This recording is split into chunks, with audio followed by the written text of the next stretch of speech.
Good morning. आज हम करेंगे कुछ एप्लीकेशंस जो कि बर्नौली थ्योरम के ऊपर बेस्ड है। बर्नौली थ्योरम आप जानते हैं कि लिक्विड के बहाव के लिए यदि द्रव बह रहा है तो उसके लिए इकाई आयतन में दाब ऊर्जा प्लस गतिज ऊर्जा प्लस स्थितिज ऊर्जा ये जो है वो कांस्टेंट रहता है थ्रू आउट। तो इसमें देखिए एप्लीकेशन है वेंटूरी फ्लो मीटर,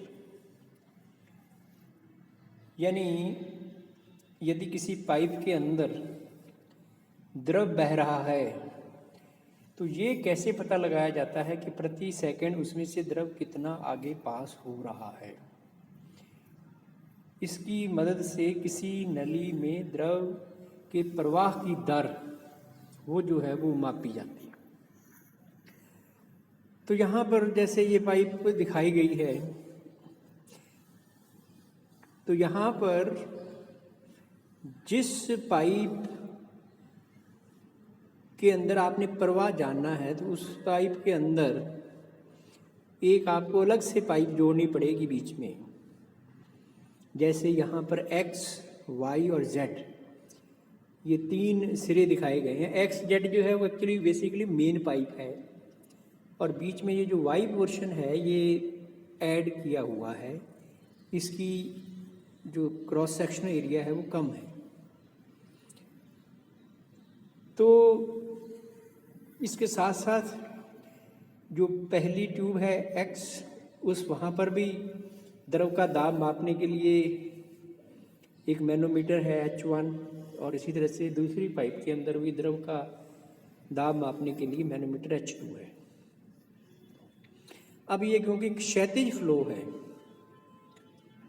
तो उसके लिए जो बर्नौली की थ्योरम है पहली पाइप X पाइप और Y पाइप में अप्लाई करने पर, तो यदि X पाइप में क्रॉस सेक्शनल एरिया A1 है, दाब P1 है और वेलोसिटी V1 है और दूसरी पाइप Y के अंदर P2 दाब है, V2 वेलोसिटी है और A2 उसका क्रॉस सेक्शनल एरिया है, तो आप लिख सकते हैं P1 plus half rho V1 square is equal to P2 plus half rho V2 square.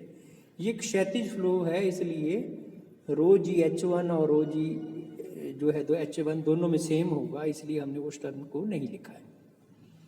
इसी टर्म को यदि दोबारा रीअरेंज करें तो P1 minus P2 is equal to half rho V2 square minus V1 square.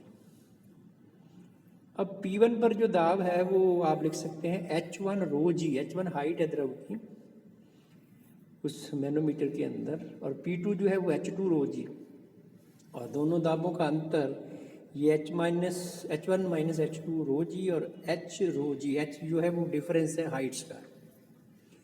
रो जो है वो उस द्रव का, जैसे पानी है मान लीजिए, तो पानी का घनत्व होगा जो इसमें फ्लो कर रहा है।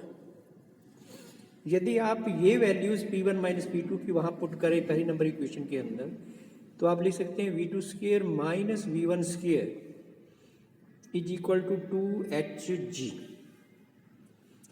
अब देखिए कंटिन्यूटी इक्वेशन ये जानते हैं आपके A1 V1 is equal to A2 V2, जिससे V2 की वैल्यू है वो A1 अपॉन A2 V1 लिखी जा सकती है। इस वैल्यू को यदि आप यहाँ पे पुट करें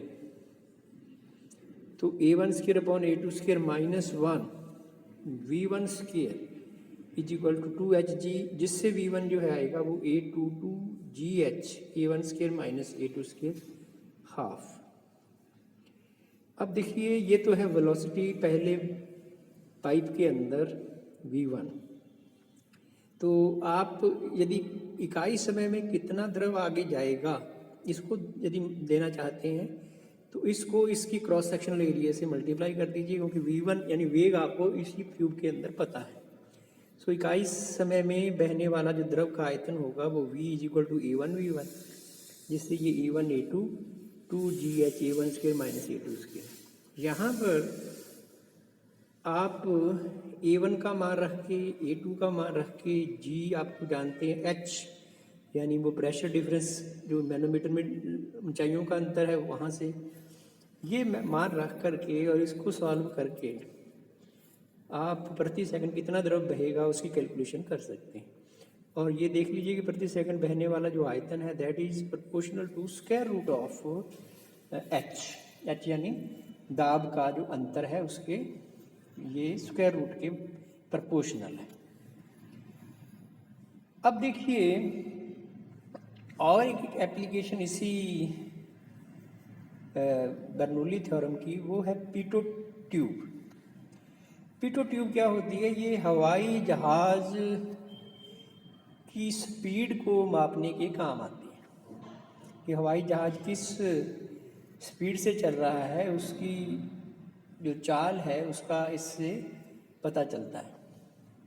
यह एक यू प्रकार की नली होती है जिसके अंदर कोई हैवी द्रव जैसे पारा वगैरह जो है भरा रहता है। इसके दो सिरे हैं ए और बी। ए सिरा जो है वो एक ट्यूब के जो कि नैरो होता है, संकीर्ण होता है, वो इस ट्यूब के अंदर खुलता है। बी जो है वो बी खुला हुआ सिरा है, वो भी इसी ट्यूब के अंदर खुलता है। ए जो सिरा है ये संकीर्ण है और यहाँ पे जो बहने वाली हवा की वेग है वो आप लगभग 0 मान सकते हैं। और बी जो सिरा है वहाँ पर जो हवा बहेगी, जितना हवा का वेग होगा बी पर भी यहाँ पर वेग उतना ही आएगा।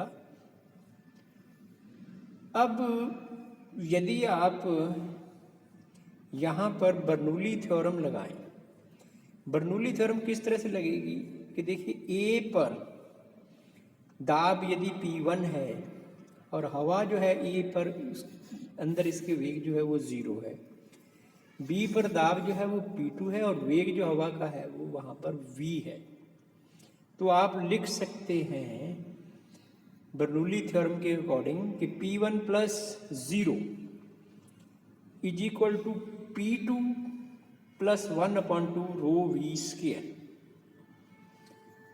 यहाँ यूँ कहिए कि P1 minus P2 is equal to 1/2 rho V square. अब देखिए क्वेश्चन आता है कि P1 और P2 का डिफरेंस कितना है। तो इसमें जो यू शेप की जो नली है, इस नली के अंदर जो दोनों साइड्स के हाइट्स का अंतर है वो मान लीजिए स्मॉल h है, और जो द्रव इसके अंदर भरा गया है जैसे पारा भरा गया है उसका घनत्व यदि d है तो HdG ये होगा P1 माइनस P2 का डिफरेंस। तो HdG is equal to 1/2 rho V square, जिससे V की वैल्यू जो आ जाती है 2HdG अपॉन रो। यहाँ पे रो जो है वो बहने वाली हवा का या द्रव का घनत्व है, डी जो है वो ट्यूब के अंदर जो आपने द्रव लिया था उसका घनत्व है, एच जो है उनके दोनों साइड की हाइट का अंतर है, जी आपके गुरुत्वीय त्वरण है। तो इन सभी की वैल्यू रख करके आप जो है वेलोसिटी जो है वो निकाल सकते हैं कि हवा की वेलोसिटी कितनी है जो उस पीटो ट्यूब के अंदर बह रही है। तो इससे आप वायुयान की स्पीड ज्ञात कर सकते हैं, क्योंकि वायुयान जब उड़ेगा तो पीटो ट्यूब इसके ऊपर लगी रहती है, तो हवा का वेग जो होगा, यदि वायुयान किसी भी दिशा में जा रहा है तो हवा इसके ऑपोजिट चलेगी और उस हवा का जो वेग है वो बराबर होगा वायुयान की वेग के ऑपोजिट डायरेक्शन के अंदर। अब देखिए एक और इफेक्ट है इसी बर्नौली थ्योरम पर ही बेस्ड, जिसको कह देते हैं मैग्नस इफेक्ट। आपने देखा होगा क्रिकेट में या फुटबॉल के मैच के अंदर कि जब गेंद को घुमा करके हवा में फेंका जाता है तो गेंद घूमने के साथ साथ एकदम से अपनी डायरेक्शन जो है वो किसी एक विशेष दिशा की ओर लेती है। इसी को मैग्नस इफेक्ट कहते हैं। असल में होता ये है कि जब गेंद घूर्णन कर रही होती है या फुटबॉल घूर्णन कर रहा होता है, तो हवा का वेग एक दिशा में, एक साइड में इसके ज़्यादा हो जाता है, दूसरी साइड में हवा का जो वेग है वो कम हो जाता है। जिस साइड में हवा का वेग ज़्यादा होता है वहाँ पर दाब कम होगा बर्नौली की थ्योरम के अकॉर्डिंग, और जहाँ पे दाब कम होगा उस साइड के अंदर आपका वो बॉल जो है उस साइड में प्रेशर डिफरेंस की वजह से एक फोर्स फील करेगा जिसकी वजह से आपकी वो बॉल या फुटबॉल उस डायरेक्शन के अंदर ये मुड़ जाएगी। इसे मैग्नस इफेक्ट कहते हैं। और ये आप इसके लिए बहुत सारी वीडियोस हैं वो यूट्यूब पर उपलब्ध हैं, तो आप मैग्नस इफेक्ट की कुछ वीडियोस देख करके आपको आइडिया लगेगा कि घूर्णन करती हुई जो वस्तु है उसमें वाकई उसकी डायरेक्शन जो है वो बदल जाती है। तो ये आप कुछ वीडियोस हैं वो आप ज़रूर देखिएगा यूट्यूब पर।